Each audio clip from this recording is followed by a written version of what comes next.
It was one of those sleepless nights. I found myself walking alone in the dense moonlit forest, the towering trees casting elongated shadows that danced with the breeze. Thoughts plagued my mind, thoughts that wouldn't let me rest. Ever since I'd opened Wakanda to the world, a storm of uncertainties had engulfed me. Could I truly trust the Avengers and their assurances? What if the vibranium, our nation's greatest treasure, fell into the wrong hands? The consequences could be catastrophic. I sighed and settled under a large baobab tree, the forest tranquility offering a fleeting sense of peace. The stars above sparkled like fragments of hope scattered across an endless canvas.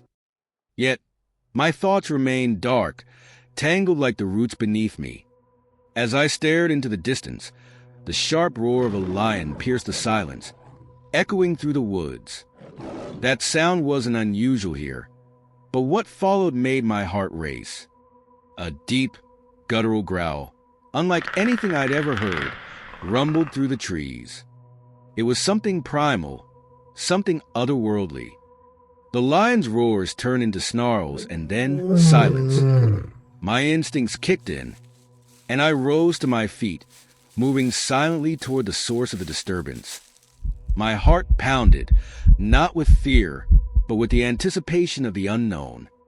As I crept closer, the faint moonlight revealed a gruesome scene. A lion lay sprawled on the ground, deep gashes marring its golden coat.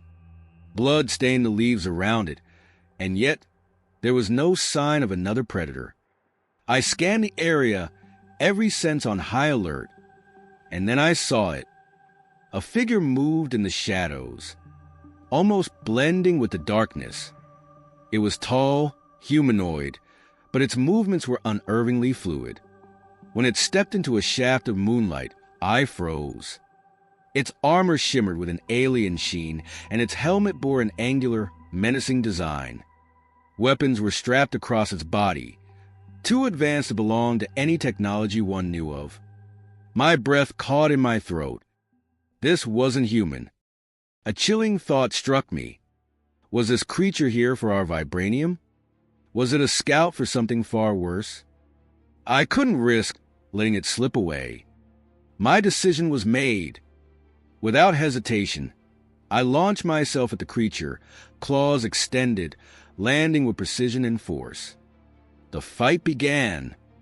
The alien reacted instantly, meeting my strike with uncanny speed. Its strength was immense, and its weapons were deadly. But I was faster. I darted around its attacks, landing calculated blows that it struggled to anticipate. Sparks flew as its blades clashed against my vibranium claws, illuminating the dark forest in bursts of light. Each strike was met with ferocity, each dodge with precision. But this was no ordinary opponent. The predator, as I began to think of it, was a master hunter. It used traps and cunning, forcing me to adapt. At one point, it fired a projectile that exploded behind me, the shockwave throwing me forward. I rolled to my feet, my suit absorbing the impact, and retaliated with a kinetic blast that sent the creature sprawling into a tree. The ground trembled with the force, and the air crackled as the shockwave ignited nearby branches. The predator's growl deepened, but it faltered, its movement sluggish. I approached cautiously, my claws still ready, and studied the creature as it lay on the ground. Its helmet was cracked, and it spoke in a guttural language, its words incomprehensible but filled with defiance. I activated my communicator, intending to call for assistance. If I could bring this being back to Wakanda, Shuri might be able to decipher its language and uncover its intentions. But before I could finish my call, the forest was bathed in blinding light. I shielded my eyes and leaped back, watching as two more figures descended from the sky. They were identical to the first, their armor gleaming and their weapons drawn. Without a word, they lifted their fallen comrade and turned toward their ship, a massive craft hovering above the treetops.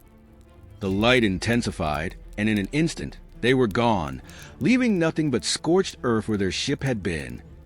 I stood there, breathing heavily, staring at the empty sky. My heart still raced, my body still ready for battle. But the fight was over. As the forest settled back into silence, I felt a deep unease. These creatures, these predators, weren't just hunters. They were strategists, planners. And they knew about Wakanda. Turning toward the path back home, I made a silent vow. My people would be prepared. Wakanda would not fall to these invaders. As I walked under the moonlit canopy, I glanced back one last time at the sky, where the ship had disappeared. This was just the beginning. When I returned to Wakanda, the weight of what I had witnessed in the forest bore down on me like the heaviest of burdens. I wasted no time and summoned Shuri, Okoye, and the council to the citadel. The urgency in my voice left no room for questions or delays. I described the encounter with the Predator, detailing its advanced weaponry, its brutal efficiency, and the chilling intelligence behind its actions. Shuri's eyes widened as I relayed the final moments of the alien's retreat, aided by two of its kin. "Chala, if they know about Wakanda, they may already have a plan," she said, her voice steady but tinged with worry. I nodded. "And that plan likely involves our vibranium." Shuri's lab became the nerve center of our preparations. Her fingers danced over holographic displays as she scanned the skies for unusual activity. Meanwhile, Okoye mobilized the Dora Milaje, their spears gleaming like the fangs of a lion ready to strike. I considered reaching out to the Avengers, but news from Latveria revealed they were entrenched in a battle against Dr. Doom. Even if they could come, the delay might spell disaster for Wakanda. This fight was ours alone. Shuri broke the silence that hung over the war room. "The Force shield," she said. "It's still down after the last maintenance failure. I'll need time to repair it, but I'm not sure we have enough." I clenched my fists. Time was a luxury we didn't have.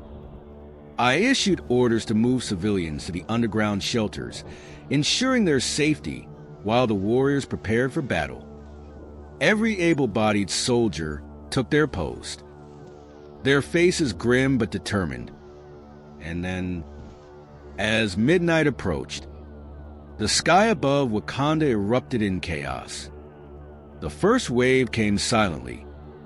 Predators' ships, sleek and ominous, slipped through the clouds, their presence heralded only by the faint hum of their engines. Then came the attack. The city's defense systems roared to life, firing barges of energy at the intruders. Explosions lit up the night, turning the serene Wakandan skies into a battlefield. But the predators were prepared. Their ships moved with precision, evading and counterattacking with weapons that shredded our automated defenses. The battle raged above us, each moment drawing them closer.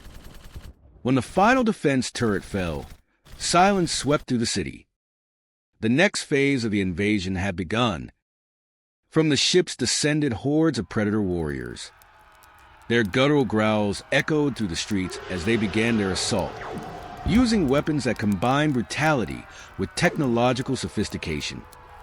Their strikes were calculated, their movements relentless. The streets of Wakanda became a battleground, where every alley and courtyard turned into a place of conflict. Okoye led the Dora Milaje with unmatched ferocity, their coordination a testament to their training. I joined them, claws bared, engaging the predators in close combat. Their weapons were formidable, but my suit's vibranium weave absorbed their energy blasts. I countered their strikes with the agility and precision of the Black Panther, landing blows that sent them reeling. Yet for every predator we felled, two more seemed to take its place. Then I saw him, the predator leader. He stood taller than the others, his armor adorned with intricate markings that glowed faintly. His presence commanded attention, and his gaze locked onto me as if recognizing the threat I posed. Without hesitation, I charged, knowing this confrontation would decide the fate of my people.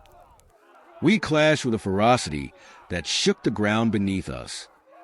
His strength was monstrous, his skill honed through countless battles. His blades met my claws in a dance of death, each strike calculated, each dodge a narrow escape. As we fought, I led him toward the vibranium mines, a strategy forming in my mind. If I could isolate him, I might have a chance. Our battle continued as we plunged into the mine's depths.